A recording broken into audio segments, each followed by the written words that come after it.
कैसी स्थिति को प्राप्त होगा, वो रजोगुणी में गिना जाएगा, सतोगुणी में या फिर तमोगुणी में। तो यहाँ पर भगवान कहते हैं कि जो व्यक्ति है, जो उसका प्रारब्ध है, जिस गुण में वो स्थित है, तो भगवान कहते उसी गुण के अनुसार ही वो उस देवता की पूजा करता है। अगर यहाँ पर भगवान कहते हैं कि किसी की स्थिति सतोगुण में है, तो सतोगुण में भगवान कहते हैं कि वो किसकी पूजा करेगा, वो अनेक देवी देवताओं की पूजा करेगा।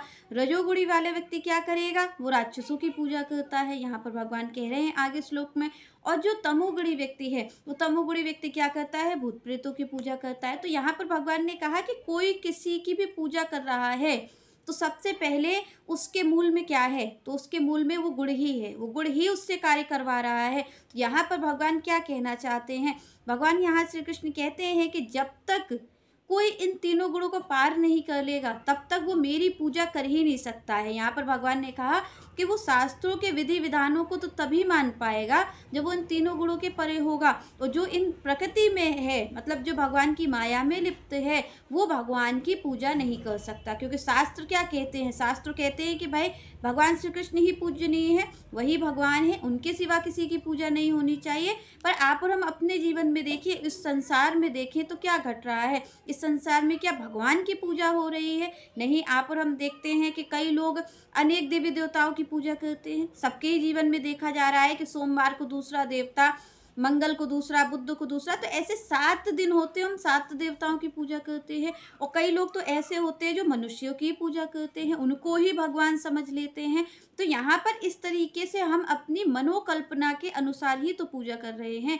तो यहाँ पर भगवान कहते हैं कि जो जिसकी भी पूजा कर रहा है, चाहे वो किसी अनेक देवी देवताओं की पूजा कर रहा है, 7 दिन में 7 देवता बदल रहा है, या फिर वो किसी भूत प्रेत की पूजा कर रहा है। क्योंकि आप और हमारे यहाँ विधान है कि आप और हम जो पूजा करते हैं, देवी देवताओं की भी पूजा करते हैं। यहाँ पर जब आता है तो हम जो हमारे पूर्वज हैं उनका भी पूजन करते हैं। तो यहाँ पर हम तो अनेक अनेक पूजन करते हैं, मनुष्यों की भी पूजा कर लेते हैं, पेड़ पौधों की भी पूजा कर लेते हैं, तो सभी जगह हम पूजा करते हैं। तो भगवान ने कहा कि जो शास्त्र की विधि को ना मान करके इस तरीके से यत्र तत्र भटकता रहता है, पूजन करता रहता है, तो भगवान कहते हैं उसके मूल में उसकी गलती नहीं, उसके मूल में तो जो उसका गुण है, जो गुण उसका है वही कार्य करवा रहा है, उसी हिसाब से वो पूजन करता है, उसी हिसाब से उसका सारा कार्य होता है। तो आगे श्री कृष्ण कहते हैं, सत्व अनुरूपा सर्वस्य श्रद्धा भवति भारता श्रद्धा मया अयम पुरुषः यह